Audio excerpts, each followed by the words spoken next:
নমস্কার বন্ধুরা, ইন্ডিয়ান কর্মবার্তায় আপনাদের স্বাগত। বন্ধুরা, আজকে একটি নতুন নোটিফিকেশন আমরা আলোচনা করব। তার আগে আগে একটা কথা বলে রাখছি, যারা ব্যাংকিং সেক্টর নিয়ে ইন্টারেস্টেড তারা এই ভিডিওটি দেখতে পারেন। যারা ব্যাংকিং সেক্টরে অ্যাপ্লাই করবেন না তারা ভিডিওটি স্কিপ করতে পারেন। সাথে একটি ছোট্ট রিকোয়েস্ট থাকবে, যদি আমার দেওয়া ভিডিওগুলি আপনাদের ভালো লাগে, আপনাদের কাজে লাগে, তাহলে চ্যানেলটি সাবস্ক্রাইব করে নোটিফিকেশন আইকনটি ক্লিক করে রাখবেন পরবর্তী নোটিফিকেশনগুলি সময় মতো পাওয়ার জন্য। বন্ধুরা, আজকে যে নোটিফিকেশনটি বের হয়েছে সেটি ব্যাংক অফ মহারাষ্ট্র BOM তরফ থেকে বের হয়েছে। এটা একটা পাবলিক সেক্টর ব্যাংকিং, যেটাতে গভর্নমেন্টের আন্ডারটেকিং থাকে। ঠিক আছে, যে পোস্টটা নিয়ে আমরা আলোচনা করব সেটা হচ্ছে জেনারেলিস্ট অফিসার ইন স্কেল 2। এখানে টোটাল পোস্ট বের হয়েছে 500টি। তার মধ্যে ইউআর ক্যান্ডিডেট 203টি, ইডাব্লিউএস এর জন্য 50টি, ওবিসির জন্য 135টি, এসটিদের জন্য 37টি আর এসসিদের জন্য 75টি পোস্ট আছে।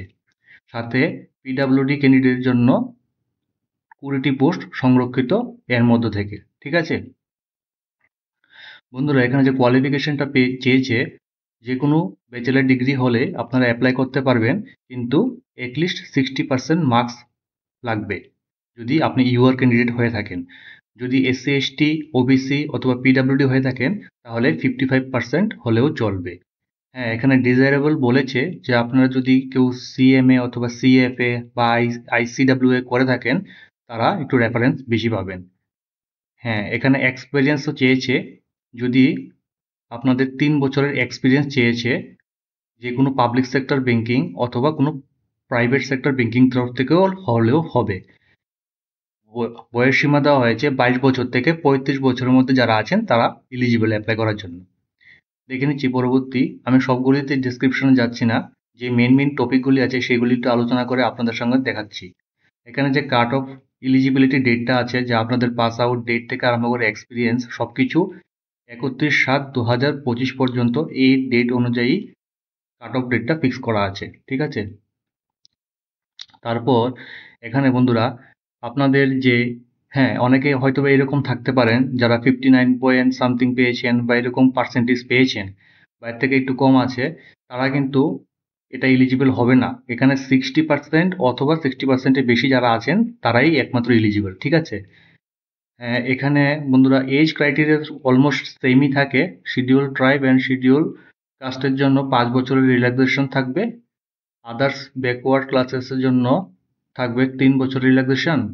আর PWD persons with benchmark disability তাদের জন্য, যারা এসসি এসটি পিডাব্লিউডি আছেন 15 বছর, পিডাব্লিউডি ওবিসি আছেন 13 বছর, পিডাব্লিউডি জেনারেল অথবা ইডাব্লিউএস ক্যাটাগরি হয়ে থাকেন তারা 10 বছর রিল্যাক্সেশন পাবেন।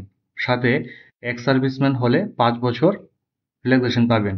আবার এখানে বলা আছে পার্সন এফেক্টেড বাই 1984 রাইটস, তারাও 5 বছরের রিল্যাক্সেশন পাবেন।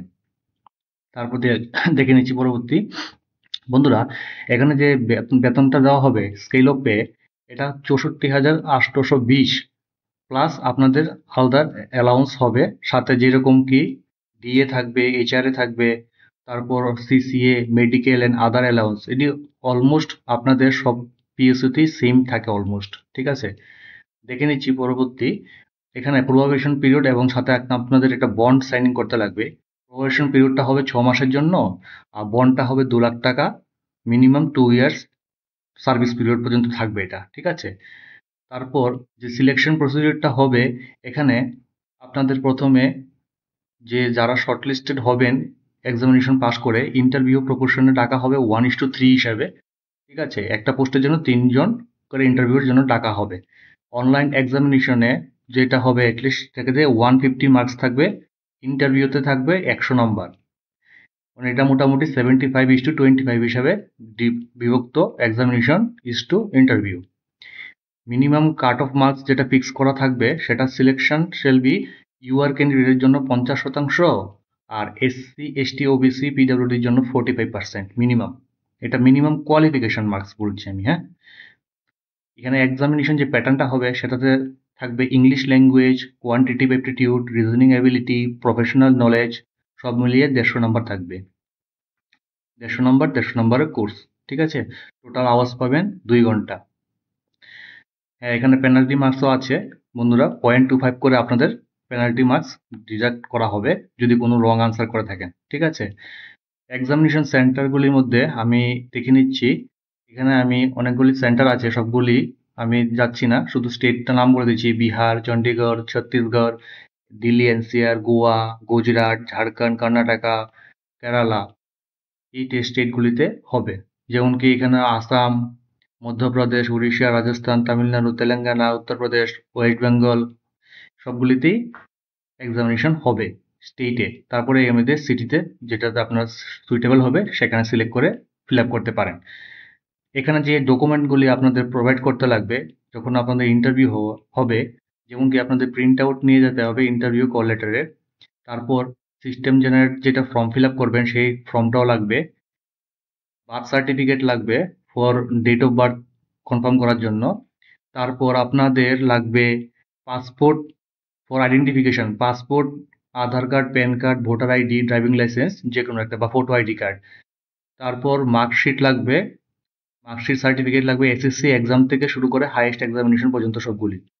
সাথে প্রত্যেক সেমিস্টার ওয়াইজ সার্টিফিকেট এবং মার্কশিট লাগবে। এখানে বন্ধুরা বলা আছে যে আপনাদের এক্সপিরিয়েন্স সার্টিফিকেটটা থাকবে, সেটাতে ওই 3 বছরে যে এক্সপিরিয়েন্সটা চেয়েছে এটাও সাথে করে নিয়ে আসতে লাগবে। তারপর যারা এসসি এসটি ক্যান্ডিডেট থাকবেন, ওবিসি থাকবে, তারা তো অবশ্যই তাদের সার্টিফিকেট নিয়ে যাবেন। আর যারা PWD, person with benchmark disability থাকবেন, তারা মেডিকেল বোর্ডের দেওয়া সার্টিফিকেট অবশ্যই সাথে করে নিয়ে যাবেন। তারপর দেখে নিচ্ছি বন্ধুরা পরবর্তী ইম্পর্টেন্ট টপিকটা যেটা নিয়ে আমরা আলোচনা করছি। বন্ধুরা এখানে যতগুলি ক্রাইটেরিয়া আছে, যদি আপনারা ইন্টারেস্ট থাকেন তাহলেই আপনারা ফিল আপ করবেন। ঠিক আছে? হ্যাঁ, এখানে অ্যাপ্লিকেশন ফি যেটা আছে সেটা ইউআর ইডাব্লিউএস ওবিসি ক্যান্ডিডেটের জন্য উইথ জিএসটি 1180 টাকা লাগবে। আর এসসি এসটি পিডাব্লিউডি টোটাল 118 টাকা লাগবে উইথ জিএসটি। ঠিক আছে? তারপর অ্যাপ্লাই কিভাবে করবেন আপনারা? অ্যাপ্লিকেশন প্রসিডিউর www.bankofmaharashtra.in এখানে গিয়েও আপনারা অ্যাপ্লাই করতে পারেন। অ্যাপ্লাই লিঙ্কে ক্লিক করে ওয়েবসাইটে গিয়ে, অথবা আমি ডেসক্রিপশনে লিঙ্ক প্রোভাইড করে রাখবো, সেখান থেকে গিয়ে আপনারা অ্যাপ্লাই করতে পারেন। যদি অ্যাপ্লাই করতে গিয়ে কোনো রকম সমস্যার সম্মুখীন হন অবশ্যই কমেন্ট করে জানাবেন, আমি চেষ্টা করব যথাসম্ভব সাহায্য করার জন্য। হ্যাঁ, এখানে অ্যাপ্লিকেশন দেওয়ার যে স্টার্ট ডেটটা হবে সেটা 13/8/2025, আর last date of online application হচ্ছে 30/8/2025। ডেটগুলো একটু মনে রাখবেন। আর বাকি ডেট অফ এক্সামিনেশন আর ডেট অফ ইন্টারভিউ বা জিডি যেটাই হোক সেটা পরে সেপারেটলি জানানো হবে থ্রু ওয়েবসাইট বা ইমেল আইডি। বন্ধুরা আজকে এতটুকু পর্যন্তই। ধন্যবাদ।